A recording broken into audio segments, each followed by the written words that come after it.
In my community, in the Latinx community, mental health is usually something that we don't talk about. We tend to not even tell our loved ones that we feel depressed or anxious because we're afraid of how they might react to it.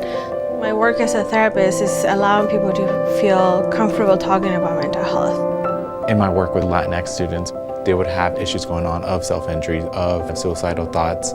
When I would want to really dive into that conversation with them or with their parents, noticing that there was quite a bit of a gap for them. They did not understand those issues or wanting to downplay those ideas a bit. In this kit, it kind of serves to fill in that gap.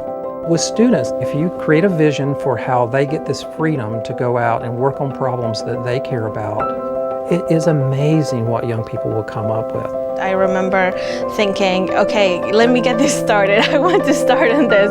Innovation really looks like challenging what the present means and really making a difference where it's actually felt by the people around you.